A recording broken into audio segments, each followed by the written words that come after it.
Jamaah yang dirahmati Allah Subhanahu wa taala, terakhir kemarin kita sampaikan tentang pentingnya menjaga rahasia. Ya, tentang bab hifdzis sir, bab tentang menjaga rahasia. Bahwa kaedahnya berkaitan dengan rahasia, yang pertama, upayakan betul agar kita tidak menceritakan rahasia kita kepada orang lain. Ya, kenapa? Karena setiap orang berpotensi untuk membocorkan rahasia kita. Ya, baik dengan sengaja, ini orang-orang yang tidak bisa dipercaya. Ya.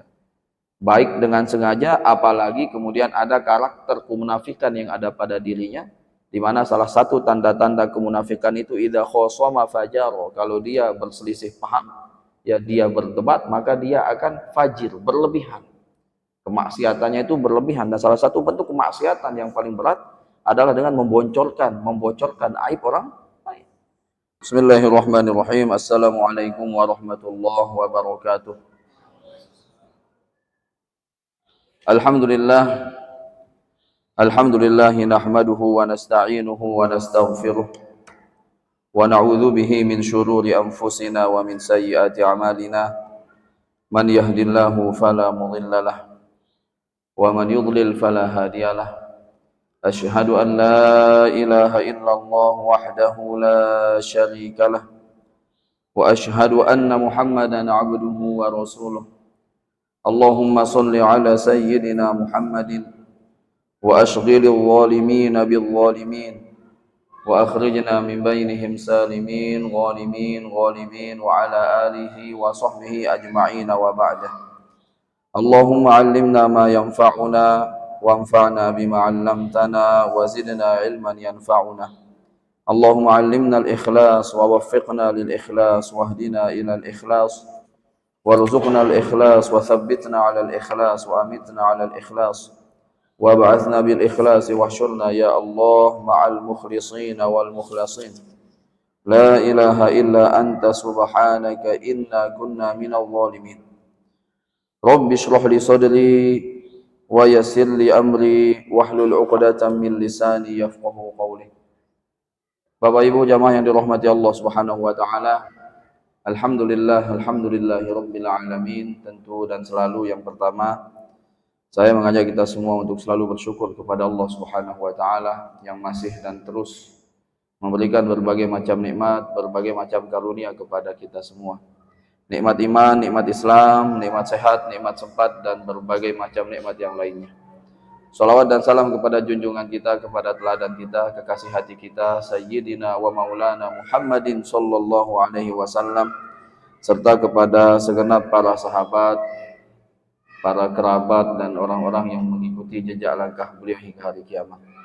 Bapak Ibu jamaah yang dirahmati Allah Subhanahu wa taala, alhamdulillah pada malam hari ini dengan izin Allah Subhanahu wa taala, Allah masih memberikan kesempatan bagi kita semua untuk terus sebisa mungkin menghadiri majelis-majelis ilmu, dan upayakan jamaah yang dirahmati Allah Subhanahu wa taala agar kita selalu menyempatkan diri untuk duduk dan berada di majelis-majelis ilmu, karena majelis ilmu merupakan salah satu sarana untuk mendapatkan ampunan Allah Subhanahu wa taala.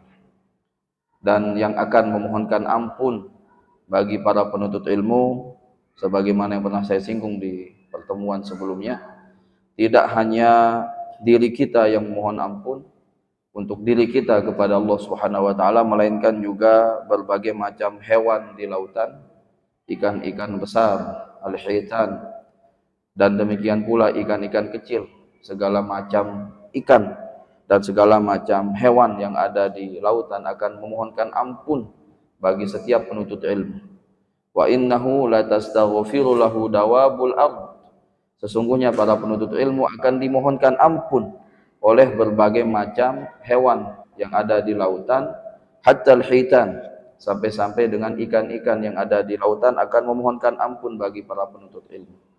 Jadi bisa kita bayangkan jika jumlah ikan ini ratusan ribu hingga jutaan, maka seolah-olah kita telah memohon ampun untuk diri kita kepada Allah ratusan ribu kali hingga jutaan kali. Karena berapapun jumlah, sekali lagi, hewan dan ikan-ikan yang ada di lautan, semua akan memohonkan ampun untuk seorang penuntut ilmu kepada Allah Subhanahu wa taala. Yang berikutnya, jamaah yang dirahmati Allah Subhanahu wa taala, saya mengajak kita semua untuk selalu bersyukur. Sekali lagi, agar kita selalu bersyukur. Baik terhadap nikmat yang kita rasakan, ya, baik yang kita rasakan sesekali, ya. Lebih-lebih nikmat yang kita rasakan, yang kita nikmati setiap hari. Ya, nikmat pendengaran, nikmat penglihatan yang sering sekali dilupakan oleh manusia. Sehingga Allah Subhanahu wa taala mengingatkan kita, ya, di dalam firman-Nya, "Qul huwallazi ansha'akum wa ja'ala lakumus sam'a wal absara wal af'idata qalilan ma tashkurun."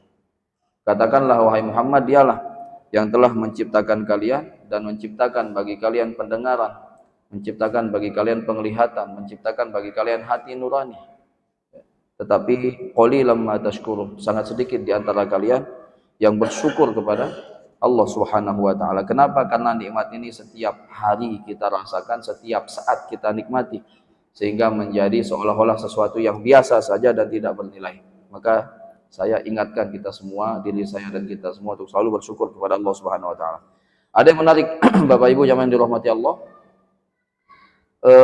ketika Sayyidina Rasulullah sallallahu alaihi wasallam dalam hadis yang diriwayatkan oleh Imam At-Tirmidzi alaihi rahmatullah dari ibunda kita Aisyah radhiyallahu taala anha, bahwasanya Sayyidina Rasulullah sallallahu alaihi wasallam setiap kali keluar dari kamar mandi itu beristighfar kepada Allah. Ghufranak, ini kan doa keluar kamar mandi, ya.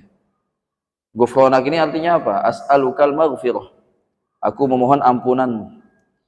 Ini menjadi menarik ya, kalau kita istighfar setiap selesai sholat wirid, ya, dan kita mulai dengan ungkapan astagfirullah, astagfirullah, itu wajar sekali. Kenapa wajar? Karena kita mengakui kelemahan kita dan dosa kita di hadapan Allah. Bahkan dalam sholat wajib, yang merupakan aujabul wajibat, sesuatu yang paling wajib di antara yang wajib-wajib, kita masih tidak maksimal dalam menunaikannya. Padahal sholat ini tidak kita sadar tidak lama, Pak. Ya. Kalau menyebut 20 menit aja itu udah lama itu. Sholat wajib kita berapa menit? Barangkali antara 5 sampai 10 menit, tidak lama. Ya. Namun dalam waktu yang singkat ini pun, untuk betul-betul mengingat Allah, itu tidak kuasa kita lakukan. Ya. Untuk konsentrasi, fokus mengingat Allah, tidak bisa kita lakukan. Maka wajar kemudian kita memohon ampun kepada Allah Subhanahu wa taala, ya, sebagai wujud pengakuan kita akan kelemahan kita, sebagai wujud akan pengakuan kita atas kealpaan kita, akan ketidaksempurnaan kita, bahkan dalam menunaikan yang wajib sekali. Lebih-lebih dalam satu hadis, memang setan ini salah satu waktu favorit dia untuk membuat manusia ingat pada perkara-perkara yang telah dilupakannya itu di dalam sholat. Ya, kita barangkali lupa taruh kunci di mana atau lain sebagainya, itu biasanya ingatnya di dalam sholat, Pak. Ya, bahkan kronologisnya kita tahu itu dari awal, ya, pulang ke rumah, ya, parkir motor di mana, kemudian masuk kamar mandinya, kita bayangkan di dalam kamar mandi di mana saya taruh kunci, ada nggak? Ternyata nggak ada. Dari kamar mandi kita ke dapur, ya, ternyata kita taruh di atas galon tuh. Ingatnya di dalam sholat. Yang membuat kita ingat itu ya setan. Maka kemudian bukan sesuatu yang aneh atau wajar, ya, kemudian kita beristighfar kepada Allah Subhanahu wa taala. Maka penting sekali Bapak-bapak, wirid sesudah sholat ini penting sekali. Ya, bahkan Rasul sallallahu alaihi wasallam sampaikan di dalam keutamaannya, ada dua perkara yang jika manusia melakukannya dia akan dijauhkan dari api neraka. Tetapi sangat sedikit, kata beliau alaihi salatu wasallam, yang melakukan ini. Ya, dua perkara tersebut adalah zikir sesudah sholat dan zikir sebelum tidur. Ya, zikir sesudah sholat dan zikir sebelum tidur. Rasul sendiri yang memberitahukan alasannya. Karena ketika seseorang, ya, tuntas melaksanakan sholat, datanglah setan yang membuat dirinya ingat pada sesuatu yang harus dia kerjakan, sehingga dia buru-buru pulang ke rumahnya. Nyatanya begitu sampai rumah kadang tidak dikerjakan itu perbuatan, tetapi dia telah, ya, meninggalkan salah satu sunnah yang sangat dianjurkan oleh baginda Rasul sallallahu alaihi wasallam. Bahkan tentang zikir sesudah sholat ini, barang siapa yang berzikir, ya, subhanallah 33 kali, alhamdulillah 33 kali, kemudian Allahu Akbar 33 kali, lalu menyudahinya, menggenapkannya dengan la ilaha illallah wahdahu la syarikalah lahul mulku wa lahul hamdu wa huwa ala kulli syai'in qadir, maka akan diampuni dosa-dosanya walaupun sebanyak buih di lautan. Seingat saya ini hadisnya riwayat Imam Muslim alaihi rahmatullah. Ya, maka penting sekali. Ya. Ala kulli hal, kita kembali ke poin. Kalau beristighfar, ya istighfar menjadi ucapan pertama kita pasca sholat, sesudah kita melaksanakan sholat, ini sesuatu yang sangat wajar. Cuman menjadi menarik, ya keluar dari kamar mandi Rasul beristighfar, memohon ampun kepada Allah. Ghufranak, as'alukal maghfirah, aku mohon ampunanmu ya Allah. Mengapa? Ini menjadi pertanyaan. Dan ini telah dijelaskan oleh para ulama. Ya, salah satunya Imam Nawawi alaihi rahmatullah. Beliau menjelaskan, memberikan illah kenapa Rasul beristighfar. Karena Rasul sallallahu alaihi wasallam di dalam segala keadaannya selalu berzikir kepada Allah Subhanahu wa taala. Ya, jangankan saat terjaga, bahkan dalam keadaan tidur pun beliau masih berzikir kepada Allah Subhanahu wa taala. Beliau bersabda, "Innama tanamu aynaya wa la yanamu qalbi." Kedua mataku terpejam tetapi tidak dengan hatiku. Karena dalam keadaan tertidur, hati beliau pun masih berzikir kepada Allah Subhanahu wa taala. Ya, cuman zikrullah, menyebut nama Allah ini kan ada beberapa tempat yang kita tidak diperkenankan untuk melafalkan nama Allah, lafzul jalalah. Salah satunya adalah kamar mandi. Ini kita tidak diperkenankan untuk melafalkan nama Allah, ya lafzul jalalah, isim Allah, nama Allah Subhanahu wa taala. Ya, termasuk ya bapak-bapak, ibu-ibu, jamaah yang dirahmati Allah Subhanahu wa taala, jika kemudian ada baju kita ya atau topi lah yang ada lafzul jalalahnya misalnya, ini ketika dicuci diperhatikan betul, Pak. Ya. Kadang dicucinya digabung sama mohon maaf celana dalam, pakaian dalam, ada lafzul jalalah di sana. Ya. Jadi diperhatikan betul. Ya, jangan kemudian karena ini sebatas tulisan kemudian kita tidak memuliakannya, tidak. Ini nama Allah Subhanahu wa taala. Nah, yang berikutnya Rasul di dalam segala keadaan berzikir kepada Allah Subhanahu wa taala, akan tetapi ketika beliau berada di dalam kamar mandi, tempat menghalangi beliau untuk berzikir kepada Allah Subhanahu wa taala, padahal beliau dalam keadaan terjaga. Ya. Ya, beliau dalam keadaan terjaga, yang dalam keadaan terjaga tidak pernah kering, ya, lisan beliau berzikir kepada Allah Subhanahu wa taala, ya. Jadi ibaratnya kebutuhan beliau pada zikir itu seperti butuhnya ikan pada air. Jadi ibaratkan oleh para ulama bagaimana kita mencarikan zikir ini ibaratnya hajatul rajul ila dzikri ka hajatis samaki ilal ma. Butuhnya seseorang berzikir itu sebagaimana butuhnya ikan pada air. Ini kan susah bagi kita, belum sampai tahap itu. Ya, jangankan yang seperti itu, zikir istighfar 70 kali setiap hari saja lewat. Apalagi kita mau menyebutkan azkarus shabah wal masa, zikir pagi dan petang. Yang semua manfaat zikir pagi dan petang itu kembali pada diri kita semua. Nah, kalau kita perhatikan semua zikir pagi dan petang itu banyak sekali doa-doa perlindungan, Bapak-bapak. Ya. Karena memohon perlindungan atau menjaga diri pada sesuatu yang tampak bisa kita lakukan. Ya. Tetapi kan bahaya ini tidak hanya tentang sesuatu yang tampak. Banyak bahaya yang tidak tampak. Demikian pula bahaya ini tidak hanya tentang sesuatu yang sedang terjadi, tetapi juga sesuatu yang akan terjadi, sedangkan ilmu kita terbatas pada sesuatu yang akan terjadi.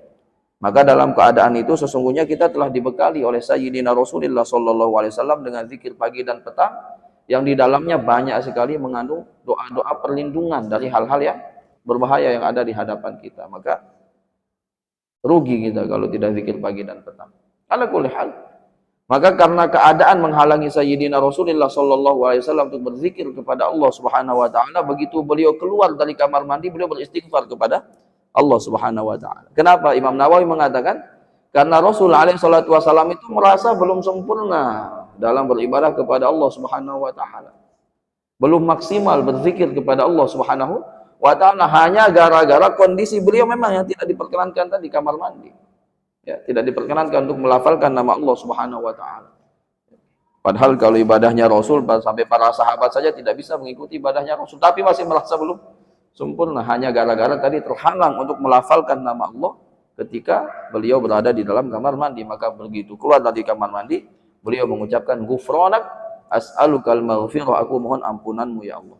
Ya, ini alasan yang pertama. Adapun alasan yang kedua, mengapa Sayyidina Rasulullah SAW ini menjadi poin dari apa yang ingin saya sampaikan. Beristighfar, ya, memohon ampunan Allah Subhanahu wa taala. Karena kita tahu sendiri bahwa kamar mandi ini ujung, Pak. Ini akhir. Kan pembuangan kamar mandi itu. Ya, tentu kita tidak akan membuang sesuatu bila kita tidak memasukkan sesuatu. Ya, maka sebenarnya buang hajat ini menjadi ujung dari kenikmatan. Salah satu nikmat yang Allah berikan kepada kita. Mulai dari makanan yang Allah siapkan untuk diri kita. Ya, kemudian nikmat kita bisa memasukkan makanan ke dalam mulut kita. Di mana sebagian orang bahkan untuk makan saja tidak mampu. Sebagian orang untuk memasukkan makanan tidak bisa, mesti disuapin, ya, karena tidak bisa menggerakkan tangan. Sesudah memasukkan makanan ke mulut kita, alhamdulillah kita masih diberikan nikmat untuk bisa mengunyah makanan tersebut. Di mana beberapa orang harus dimasukkan makanan itu melalui perutnya langsung, alat, Pak, melalui suntikan itu. Saya pernah saksikan secara langsung seperti itu. Jadi tidak bisa mengunyah makanan. Disuntikkan. Allah masih berikan kesempatan bagi kita nikmat untuk mengunyah makanan. Diuji dengan sakit gigi saja, sakitnya luar biasa. Kemudian Allah masih berikan nikmat bagi kita untuk menelan makanan. Sebagian orang tidak mampu melakukan itu, dan Allah masih memberikan nikmat kepada kita alat pencernaan yang mampu membedakan mana yang bermanfaat untuk tubuh dan mana yang tidak bermanfaat untuk tubuh. Yang tidak bermanfaat itulah kemudian yang dibuang. Dan ketika dibuang pun kita merasakan lega luar biasa. Itu nikmat dari Allah Subhanahu wa taala. Lalu mengapa Sayyidina Rasulullah sallallahu alaihi wasallam memohon ampun kepada Allah tatkala keluar dari kamar mandi? Karena beliau merasa belum maksimal dalam mensyukuri nikmat Allah Subhanahu wa taala. Rasul merasa belum maksimal dalam mensyukuri nikmat Allah Subhanahu wa taala, lantas beliau beristighfar mohon ampun kepada Allah Subhanahu wa taala. Karena memang jika bahkan kita diberikan usia 3, 4, 5, 10 kali lipat dari usia kita, ya, usia normal manusia. Ya, kemudian seluruh usianya ini dia gunakan untuk mensyukuri segala nikmat Allah, tidak akan pernah mampu manusia untuk mensyukuri nikmat Allah Subhanahu wa taala. Maka mari banyak-banyak bersyukur kepada Allah. Terlebih nikmat usia yang Allah berikan kepada kita semua, yang artinya Allah masih memberikan kesempatan bagi kita untuk taubat kepada dirinya Subhanahu wa taala. Allah masih memberikan kesempatan bagi kita untuk menambah terus amal-amal yang kemudian akan menjadi bekal bagi kita untuk menghadap kepada Allah Subhanahu wa taala. Salah satunya amal yang sangat luar biasa sesungguhnya adalah menghadiri majelis-majelis ilmu. Jamaah yang dirahmati Allah Subhanahu wa taala, terakhir kemarin kita sampaikan tentang pentingnya menjaga rahasia. Ya, tentang bab hifdzis sir. Bab tentang menjaga rahasia, bahwa kaedahnya berkaitan dengan rahasia, yang pertama, upayakan betul agar kita tidak menceritakan rahasia kita kepada orang lain. Ya, kenapa? Karena setiap orang berpotensi untuk membocorkan rahasia kita. Ya, baik dengan sengaja, ini orang-orang yang tidak bisa dipercaya. Ya. Baik dengan sengaja, apalagi kemudian ada karakter kemunafikan yang ada pada dirinya, di mana salah satu tanda-tanda kemunafikan itu idza khosama fajaro, kalau dia berselisih paham, ya dia berdebat, maka dia akan fajir, berlebihan. Kemaksiatannya itu berlebihan, dan salah satu bentuk kemaksiatan yang paling berat adalah dengan membocorkan aib orang lain. Lah, kemudian kita simpan rahasia kita pada dia, tapi karena marah pada diri kita, ma'adzallah, kemudian dia apa? Memanfaatkan rahasia yang dia pegang untuk apa? Menjatuhkan diri kita. Nah, ini orang yang tidak bisa dipercaya. Bahkan orang yang terpercaya sekalipun berpotensi untuk membocorkan rahasia. Kalau yang seperti ini biasanya lebih sering karena tidak sengaja. Namanya manusia, Pak, ya, pada ada masa tergelincirnya. Ya, dia tergelincir kemudian tidak sengaja menyebutkan rahasia kita. Maka kaedahnya upayakan betul untuk menyimpan rahasia kita sendiri. Jika pada akhirnya kita harus menceritakannya kepada orang lain, pilih kepada siapa kita bercerita. Falaisa kullu aminin bil mal mu'tamanan bisirri, karena tidak setiap orang yang terpercaya dalam menyimpan harta adalah orang yang bisa kita percaya untuk menyimpan rahasia. Ya. Baik, yang berikutnya Bapak Ibu jamaah yang dirahmati Allah, pada kesempatan ini saya ingin membahas tentang satu bab, ya, di dalam kitab Riyadhus Shalihin. Ini bab yang 37. Judulnya itu babu fadli du'afatil muslimin wa fuqaraihim. Ya. Ini bab tentang keutamaan orang-orang yang lemah ya, dari kalangan orang-orang muslim dan orang-orang fakir dari kalangan orang-orang muslim. Ternyata jamaah yang dirahmati Allah Subhanahu wa taala, orang-orang lemah ini artinya orang yang tidak punya kuasa. Tidak mesti dia adalah orang yang miskin. Ya, barangkali dia adalah orang yang sederhana, tidak tergolong kaya, tidak juga tergolong miskin. Dia adalah orang yang sederhana, tidak memiliki harta yang berlimpah, dan bukan berarti dia tidak memiliki harta sama sekali, tetapi dia tidak punya kuasa. Ini level tidak sedikit jumlahnya. Ya. Yang kedua, kalau du'afa, orang-orang yang lemah ini ya orang-orang yang memang dari sisi ekonomi benar-benar lemah, ya, yang kemudian juga dari sisi kekuasaan tidak punya sama sekali. Orang-orang yang nanti ada hadisnya, orang-orang yang jika dia melamar hariyun alla tuqbal, alla yunkah, hariyun alla yunkah. Ini orang-orang yang jika dia datang melamar seorang wanita itu kemungkinan besarnya tidak diterima. Dan jika dia berbicara kemungkinan besarnya dia tidak akan didengarkan. Ternyata orang-orang tersebut di dalam agama kita, jamaah yang dirahmati Allah Subhanahu wa taala, memiliki keutamaan. Di dalam bab ini Al-Imam An-Nawawi alaihi rahmatullah mengutip pertama kali firman Allah Subhanahu wa taala di dalam surat Al-Kahf, "Wasbir nafsaka ma'al ladzina yad'una rabbahum bil ghadati wal 'ashyi yuriduna wajha wa la ta'du 'aynaka 'anhum turidu zinatal hayatid dunya wa la tuti' man aghfalna qalbahu 'an dzikrina wattaba'a hawahu wa kana amruhu furuta." Ini yang disinggung oleh Imam Nawawi adalah sabab nuzulnya. Ya, kenapa Allah Subhanahu wa taala menurunkan firman-Nya kepada Sayyidina Rasulullah sallallahu alaihi wasallam? Disebutkan bahwa sebab diturunkannya ayat ini karena saat itu baginda Rasul sallallahu alaihi wasallam sedang duduk bersama fuqara'ul muslimin. Disebutlah namanya Salman Al-Farisi radhiyallahu taala anhu, yang beliau adalah mantan budak. Ya. Duduk pula bersama Sayyidina Rasulullah sallallahu alaihi wasallam Abu Dzar Al-Ghifari, orang miskin. Ya. Yang ternyata digambarkan di dalam riwayat tersebut, Salman Al-Farisi radhiyallahu taala anhu, karena begitu miskinnya beliau radhiyallahu taala anhu, bahkan beliau hanya memiliki satu jubah saja, Pak. Satu pakaian. Lah kita paham sendiri kalau satu pakaian nggak pernah ganti itu otomatis aromanya seperti apa, Pak? Kita paham. Nah, ada kemudian seseorang yang datang menghampiri baginda Rasulullah sallallahu alaihi wasallam, lalu orang ini berkata, "Ya Rasulullah, sekiranya orang ini pergi dari sisimu, ya, agar kami bisa duduk di dekatmu." Karena orang-orang kaya, Pak, orang-orang terpandang.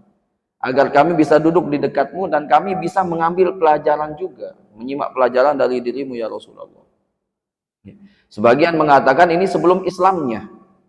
Ya, orang ini datang menghadap kepada baginda Rasul sallallahu alaihi wasallam dan mengatakan, wahai Muhammad, apakah engkau tidak merasa terganggu dengan aroma tubuh dari orang yang ada di dekatmu ini? Ya, tidak terganggu dengan aroma orang yang ada di dekatmu ini. Sekiranya dia pergi meninggalkanmu, maka kami akan duduk bersamamu. Kami ini adalah para pemimpin kaum kami, yang jika kami memeluk agama Islam, maka akan banyak kaum kami ikut masuk agama Islam. Nah, disebutkan di dalam satu riwayat pula, Sayyidina Rasulullah sallallahu alaihi wasallam sempat terpikir, Pak. Ya, bukan berarti beliau meremehkan sahabat yang miskin ini, tidak. Tetapi beliau memandang ada maslahat besar di sana.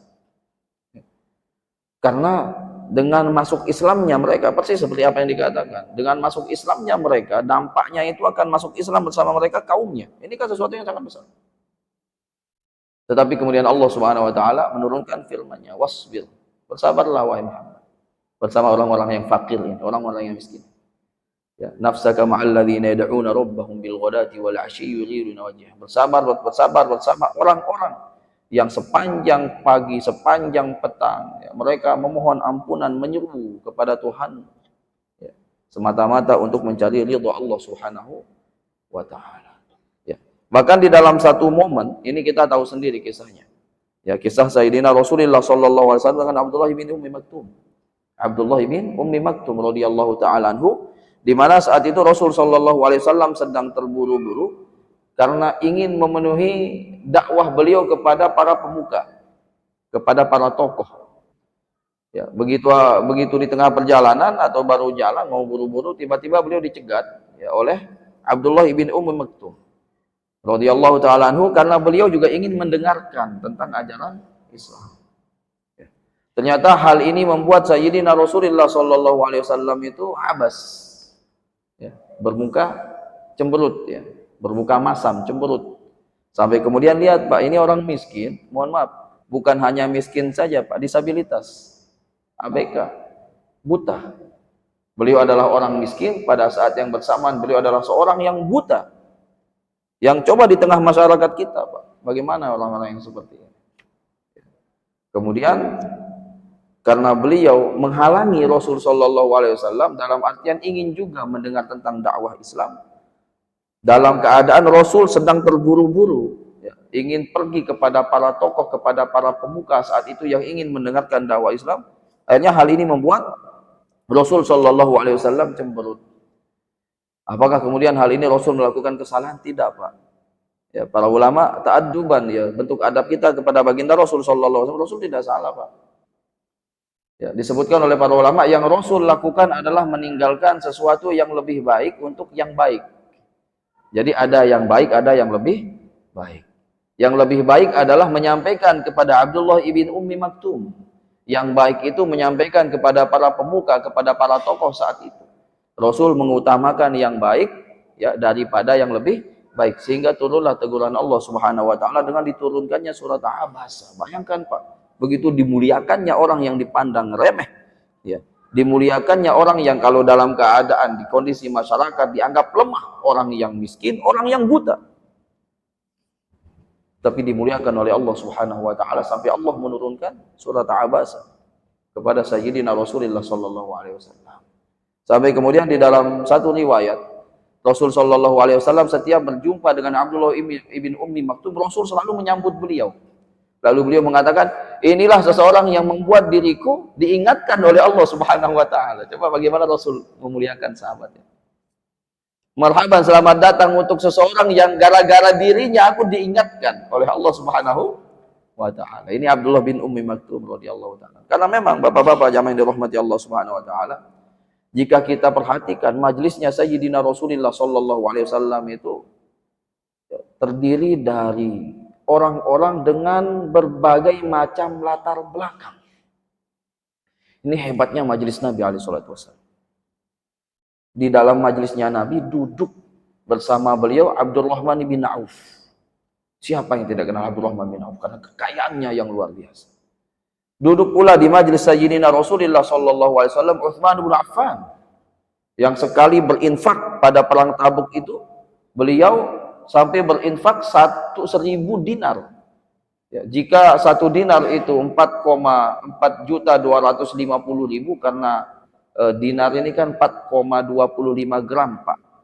Jadi kurang lebih kalau harga 1 juta, 1 dinar itu 4.250.000. Utsman bin Affan berinfak sekali itu 1.000 dinar pada perang Tabuk.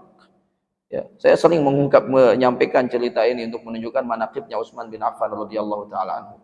Sesudah beliau berinfak, ya, lalu Rasul bersabda, "Ma dharra Utsmanu ma amila ba'dal yaum." Apapun amal yang dilakukan Utsman bin Affan sejak hari ini tidak akan berpengaruh pada dirinya.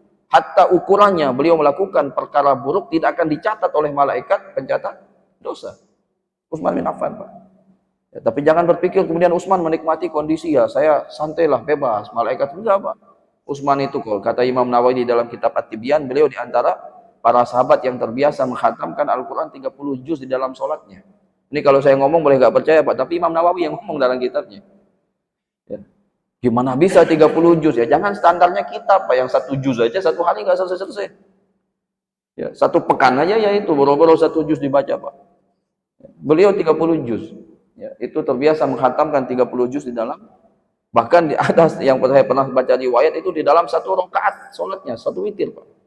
Tapi bacanya 30 juz. Ya. Boleh dipraktekkan, Pak, kalau mau. Silahkan. Duduk pula di majelis Sayyidina Rasulullah sallallahu alaihi wasallam Abu Bakar As-Siddiq. Ya, Abu Bakar As-Siddiq ini membebaskan beberapa budak, di antaranya budak yang paling mulia siapa? Bilal bin Rabah radhiyallahu taala anhu. Duduk di majelisnya baginda Rasul sallallahu alaihi wasallam di antara 4 khulafa ar-rasyidun, hanya satu yang miskin, Pak. Walaupun kemudian kaya, siapa? Ali bin Abi Thalib radhiyallahu taala. Yang karena begitu miskinnya Ali bin Abi Thalib radhiyallahu taala sampai-sampai pernah Sayyidatina Fatimah bintu Muhammadin sallallahu alaihi wasallam datang, Pak, menghadap kepada ayahandanya. Ini kalau punya anak-anak udah nikah, Pak, begitu. Jadi anak ini enggak ada istilah tua, Pak. Ujung-ujungnya kembali ke orang tua juga. Ya, saya pikir sama semua kita, Pak. Sedang mumet-mumetnya kepala kita, asalkan kita duduk di pangkuan ibu itu kayaknya udah lega aja kepala. Ya, berbahagialah yang orang tuanya masih hidup. Ya, alhamdulillah ibu saya masih, Allah jaga insyaallah. Itu Fatimah, ya Sayyidatina Fatimah radhiyallahu taala menghadap kepada baginda Rasul sallallahu alaihi wasallam untuk meminta pembantu, Pak, karena sudah berat dengan pekerjaan rumahnya. Lalu Rasul bersabda, "Maukah aku berikan kepada dirimu sesuatu yang jauh lebih baik daripada pembantu?" Maka tentu saja Sayyidah Fatimah mengatakan, "Tentu saja ya Rasulullah." Maka Rasul mengatakan, "Jangan sampai engkau tidur sebelum engkau membaca zikir subhanallah 33 kali, alhamdulillah 33 kali, dan Allahu Akbar 34 kali." Kemudian disebutkan sejak beliau mengamalkan zikir ini, beliau mampu menyelesaikan pekerjaan rumah itu tanpa kelelahan, Pak. Jadi ini lebih hebat nih dari pembantu. Diamalkan, Pak, hadisnya sahih kok. Ya, tentang zikir ini. Maka di antara 4 khulafa semua orang kaya, Pak. Ada tadi saya katakan di majelisnya Rasul ini ada Abu Bakar, ada Umar, ada Utsman, orang kaya semua, ada Abdurrahman bin Auf. Tetapi di majelis itu pula duduklah Bilal bin Rabah radhiyallahu taala anhu, yang beliau seorang budak, mantan budak. Duduklah Ammar bin Yasir radhiyallahu taala anhu, yang juga mantan budak. Duduklah Khabbab ibnul Arad radhiyallahu taala anhu, yang mantan budak. Dan mereka satu majelis berdekat-dekatan di antara mereka di hadapan Sayyidina Rasulullah sallallahu alaihi wasallam. Duduk pula di majelis itu Abu Hurairah radhiyallahu taala yang pernah merasakan lapar luar biasa. Ini saya pernah sampaikan kisahnya. Yang begitu laparnya, beliau Ashabus Suffah. Ashabus Suffah ini orang yang tinggalnya itu di pelataran masjid. Jadi orang-orang yang tidak punya tempat tinggal, tidak punya pekerjaan ditampung, Pak. Tinggalnya mereka di masjid. Suffah, Ashabus Suffah. Di antaranya adalah Abu Hurairah radhiyallahu taala anhu. Yang karena begitu laparnya Abu Hurairah tidak tahan berpikir bagaimana bisa makan saya. Beliau pun punya ide, apa? Berdiri di pinggir jalan menunggu sahabat, Pak. Bukan untuk minta, tidak. Ini trik beliau. Berdiri di pinggir jalan nunggu sahabat lewat. Lewatlah Abu Bakar. Kemudian beliau memberhentikan Abu Bakar dan bertanya tentang makna ayat yang ada di dalam Al-Qur'an. Tujuannya itu tidak pure, tidak betul-betul, tidak benar-benar ingin bertanya makna ayat, tetapi ada tujuan sedikit di balik itu, Pak.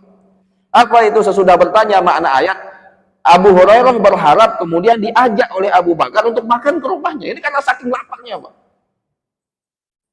Ya, bayangkan saking laparnya. Begitu memberhentikan Abu Bakar, Abu Hurairah bertanya, "Apa arti ayat ini ya Abu Bakar?" Dijawab oleh Abu Bakar. Begitu selesai jawab, ya udah Abu Bakar pulang.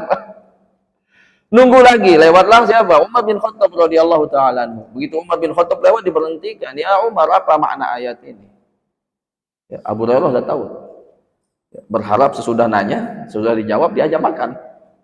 Begitu Umar menjawab, selesai menjawab, ya selesai, Pak. Umar meninggalkan Abu Hurairah. Tapi begitu luar biasanya Sayyidina Rasulullah SAW. Lewatlah Sayyidina Rasulullah SAW, yang sebelum Abu Hurairah bertanya kepada Rasul, Rasul telah tersenyum kepada dirinya. Lalu Rasul mengatakan, "Ta'ala ya Abu Hurairah, mari Abu Hurairah ikut bersamaku ke rumah." Coba, Pak, ini pemimpin kita, Pak. Pemimpin yang paling luar biasa, yang tahu rakyatnya kelaparan tanpa harus ada yang memberitahunya. Sayyidina Rasulullah sallallahu alaihi wasallam tersenyum. Paham? Ya Abu Hurairah, ta'ala. Ya Abu, mari ikut dengan saya ke rumah. Begitu beliau sampai di rumah berdua, ada satu mangkok susu di sana. Dan ketika Rasul akan meminum ini, sebelum memanfaatkan makanan yang ada di rumah, apalagi sesuatu yang baru tampak oleh beliau, pasti bertanya dulu kepada keluarganya, "Dari mana ini susu ini berasal?" Ya, maka dijawab, "Ini hadiah ya Rasulullah." Kenapa? Karena Rasul sallallahu alaihi wasallam dan keturunannya haram untuk memakan sedekah. Tidak diperkenankan bagi Rasul sallallahu alaihi wasallam wa ahlu baiti Rasulillah sallallahu alaihi wasallam dan ahlul bait untuk memakan sedekah. Ketika dijawab ini hadiah ya Rasulullah, maka beliau memanfaatkannya. Cuman Rasul sallallahu alaihi wasallam, masya Allah, tidak pernah memikirkan kepentingannya sendiri, Pak. Sayyidina Rasulullah sallallahu alaihi wasallam. Ya. Begitu tahu ini hadiah, ya, dan akan memberikannya kepada Abu Hurairah, yang teringat pertama kali bukan hanya Abu Hurairah. Abu Hurairah oleh Rasul sallallahu alaihi wasallam diperintahkan untuk memanggil ashabus suffah. Ya. Orang-orang yang semisal dengan Abu Hurairah, orang-orang paling miskin, Pak, sekota Madinah. Ya Abu Hurairah, panggil saudara-saudaramu. Abu Hurairah dalam hati, Pak, ya, ini beliau sendiri menceritakan, dalam hati mengatakan apa? Ini susu cuma satu mangkok. Ashabus suffah ini jumlahnya banyak, saya kebagian kan nanti ini. Ya. Dan begitu ashabus suffah telah dipanggil, berkumpul mereka di dalam rumahnya baginda Rasul sallallahu alaihi wasallam. Coba, Pak, orang paling miskin sekota Madinah duduk bersama di dalam ruangan utama rumahnya Sayyidina Rasulullah sallallahu alaihi wasallam. Nabi kita, Pak. Kemudian Abu Hurairah berpikir, ya, berkata di dalam hati, nanti kalau sudah kumpul semua ini teman-teman, pasti saya yang akan diminta untuk mengedarkan susu ini. Ngancang, ya, dari pengancang, Pak, kalau bahasa Sasaknya itu pengancang, ya. Abu Hurairah berpikir begitu, ya, nanti kalau sahabat semua sudah kumpul, pasti saya yang diminta untuk mengedarkan mangkuk susu ini. Betul, Pak, kumpul. Rasul perintahkan ya Abu Hurairah, edarkan ini mangkuk susu. Tentu menjadi pikiran Abu Hurairah, ini jumlahnya banyak, ini cuma satu mangkok, mana cukup? Ya, beliau khawatir tidak kebagian. Maka mulailah satu persatu minum, Pak, dari mangkuk itu. Ternyata tidak sedikit pun berkurang dari mangkuk itu. Ya. Sampai tersisa dua orang, Sayyidina Rasulullah sallallahu alaihi wasallam dan Abu Hurairah. Ya. Ini bayangannya, Pak, ada makanan, tinggal dua yang belum makan, Pak, kita dengan tuan guru. Kira-kira gimana itu? Apa kita tega, Pak, langsung makan? Itu kan mungkin. Pasti tuan guru, tuan guru, pasti tuan gurunya dulu. Ini Rasulullah, Pak. Abu Hurairah berpikir, ya enggak mungkin lah saya duluan. Ya. Pasti Rasulullah dulu, hanya dipersilakan. Ya Rasulullah, tafadhol. Silakan ya Rasulullah. Apa kata Rasul sallallahu alaihi wasallam? Engkau dulu ya Abu Hurairah. Ya. Akhirnya Abu Hurairah mengiyakan karena sami'na wa ata'na. Kalau sahabat diperintah oleh Rasul enggak mikir, Pak, langsung mengerjakan tanpa harus berpikir. Ya. Nah, cuman begitu, Pak. Ini kan satu mangkok. Yang belum minum dua orang. Lah kalau kebanyakan kan habis nanti. Rasul enggak kebagian, Pak. Akhirnya beliau minum sedikit. Begitu minum sedikit, isyrab ya Abu Hurairah. Minum lagi Abu Hurairah. Abu Hurairah minum lagi dikit, Pak. Isyrab ya Abu Hurairah. Minum lagi wahai Abu Hurairah. Minum lagi, Pak. Isyrab terus, Pak. Minum. Sampai akhirnya Abu Hurairah mengatakan, la ajidu lahu maslakan ya Rasulullah. Udah gak ada tempatnya ya Rasulullah. Kenyang Abu Hurairah, Pak. Ya radhiyallahu ta'ala. Barulah kemudian yang paling terakhir adalah Sayyidina Rasulullah sallallahu alaihi wasallam dari mangkok yang sama. Di mangkok tersebut bekas mulut orang-orang paling miskin sekota Madinah. Ini Sayyidina Rasulullah sallallahu alaihi wasallam. Jadi kita harus sadari betul, Pak. Makanya ini poinnya di dalam pembahasan ini. Bukan lantas kemudian kita menjadi orang miskin, Pak, tidak, bukan itu. Tetapi agar kita jangan sekali-kali memandang rendah orang lain hanya karena sedikit titipan kelebihan yang Allah berikan kepada kita. Tidak boleh, Pak. Ya. Sebagai penutup, makanya salah satu hikmah mati, Pak. Mati ini salah satu wujud keadilan Allah Subhanahu wa ta'ala. Kenapa? Karena kematian ini tidak memandang orang, tidak memandang jabatan, tidak memandang status sosial orang lain, Pak. Semua mati, dan ketika orang mati, semua merasakan sakaratul maut dan semua akan kesakitan. Mau orang paling kaya sampai miskin, mau raja atau rakyat jelata, semua akan merasakan mati. Dan ketika seseorang mati, semua berada di titik yang sama. Semua ada di titik nol. Kalau di dunia ada yang barangkali kita kenal dengan sebutan privilege itu, ada keistimewaan. Ya, sebut saja di dalam undangan-undangan ketika ada acara, entah itu wisuda, entah itu pelantikan, pasti yang diberikan posisi di bagian depan adalah para pejabat. Orang-orang dengan strata sosial yang lebih tinggi. Orang-orang miskin di mana, Pak? Nggak kelihatan. Tetapi dengan mati, Pak, semua kita sama. Berada di titik yang sama, titik nol. Ya. Maka kemudian yang membedakan, Pak, amal yang dia lakukan selama hidupnya di dunia. Dan amal, Pak, amal ini sama semua, Pak, kita. Mau orang kaya, mau orang miskin, bisa melakukan amal itu, tidak dibeda-bedakan oleh Allah Subhanahu wa Ta'ala. Sholat, mau kaya, mau miskin, semua bisa melakukannya. Sodako, mau kaya mau miskin, semua bisa melakukannya. Bahkan terkadang sadaqah dirhamun mi'at alfi dirham.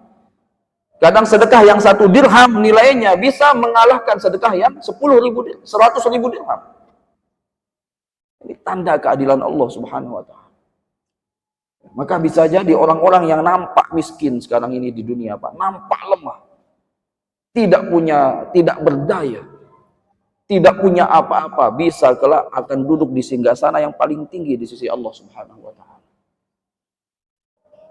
Maka saya sering menyampaikan, tetapi begini, Pak, yang jadi acuan itu bukan miskinnya, sekali lagi ini, mau miskin tapi nggak pernah sholat, ya sama aja, Pak. Tetap yang jadi acuan itu adalah kedekatannya, ibadahnya, ya, ketaatannya kepada Allah Subhanahu wa Ta'ala. Ya. Maka sekali lagi, ya, ini perlu kita sampaikan juga ke anak-anak kita, ya, jamaah yang dirahmati Allah Subhanahu wa Ta'ala, kaitannya dengan bullying di sekolah, Pak. Ya. Sedikit saja. Ini kan bullying ini kadang anak-anak yang diberikan sedikit kelebihan orang tuanya oleh Allah Subhanahu wa Ta'ala kemudian memandang rendah. Ya. Anak-anak yang barangkali pakaiannya lusuh, ya, tasnya nggak pernah ganti, dan ajarkan anak-anak kita, Pak, bahwa tidak ada yang akan selama-lamanya kaya, tidak ada pula yang akan selama-lamanya miskin. Bisa jadi orang-orang yang dipandang hina hari ini adalah orang yang paling dia butuhkan kelak untuk membantu dirinya keluar dari masalah yang dihadapi. Bahkan kita saksikan sendiri di depan mata kita, Pak, orang yang kaya raya, ya, generasi pertama, generasi kedua itu kadang sudah habis kekayaan. Ya. Maka keistimewaan seseorang itu di dalam hadis Rasul sallallahu alaihi wasallam, innallaha la yanzuru ila suwarikum wa ajsamikum. Allah Subhanahu wa Ta'ala tidak memandang kepada bentuk kalian, tidak pula pada fisik kalian. Ya, tetapi Allah memandang kepada apa yang ada di dalam hati. Ya, maka muliakan semua orang. Baginda Rasul sallallahu alaihi wasallam dalam hadisnya mengatakan, aku melihat sebagian besar penduduk surga itu adalah orang-orang yang miskin. Ya. Karena memang godaan harta ini luar biasa, Pak. Ya.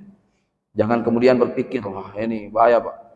Kalau kita menilai orang kaya, Pak, ini orang kaya gimana sih? Coba saya berada di posisinya, saya akan berinfak ke sini, saya akan bersedekah sini, saya akan membangun tahfiz, ya, saya akan membangun masjid.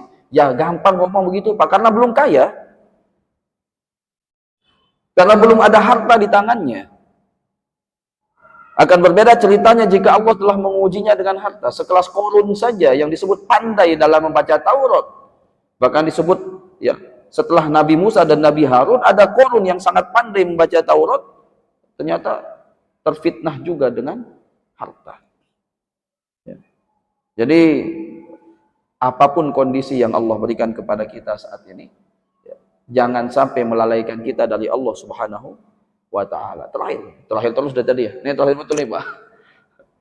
Saya sering mengulang-ulang juga, ya. Saya mengatakan apa? Jika Allah kemudian menguji kita dengan kekurangan harta, mohon maaf jika saya harus menyebutkan, jika dia adalah orang yang miskin misalnya, ya, jika dia adalah orang yang fakir, orang yang miskin, maka jangan sampai miskin 2 kali. Di dunia miskin kekurangan harta, di akhirat masuk neraka. Kapan bahagianya, Pak? Jika kemudian Allah menguji kita dengan kemiskinan saat di dunia ini tidak menghalangi kita untuk berada di dalam surga yang paling tinggi. Manfaatkan kesempatannya.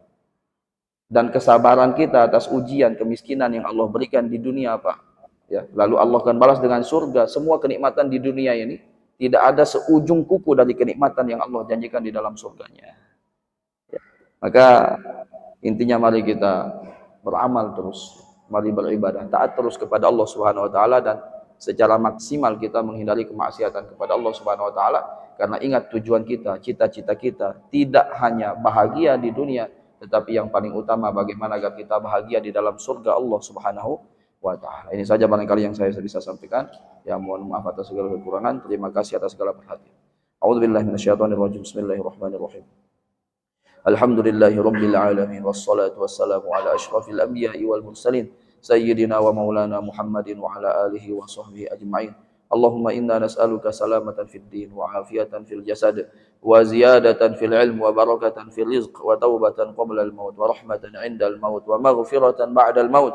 Allahumma hawwin 'alaina fi sakaratil maut wan najata minan nari wal 'afwa 'inda al hisab. Rabbana la tuzigh qulubana ba'da idh hadaytana wa hab lana min ladunka rahmah innaka antal wahhab. Allahumma inna nas'aluka husnal khatimah wa na'udzubika min su'il khatimah. Allahumma inna nas'aluka ridhaka wal jannah wa na'udzubika min sakhatika wan nar. Allahumma inna nas'aluka ridhaka wal jannah wa na'udzubika min sakhatika wan nar. Allahumma inna nas'aluka ridhaka wal jannah wa na'udzubika min sakhatika wan nar. Allahumma adkhilna al jannata bighairi hisabin wal 'adzab wa na'udzubika minan nari walau tarfata 'ain. Allahumma rabbana atina fid dunya hasanah wa fil akhirati hasanatan wa qina adzaban nar. Subhana rabbika rabbil izzati amma yasifun wa salamun 'alal mursalin walhamdulillahi rabbil alamin. Saya mohon maaf jika ada ucapan yang kurang berkenan di hati saya, mohon maaf sebesar-besarnya. Terima kasih atas segala perhatian. Subhanakallahumma wa bihamdik asyhadu an la ilaha illa anta astaghfiruka wa atubu ilaika. Wa sallallahu ala sayyidina Muhammadin wa ala alihi wa sahbihi wasallam. Assalamu alaikum warahmatullahi wabarakatuh.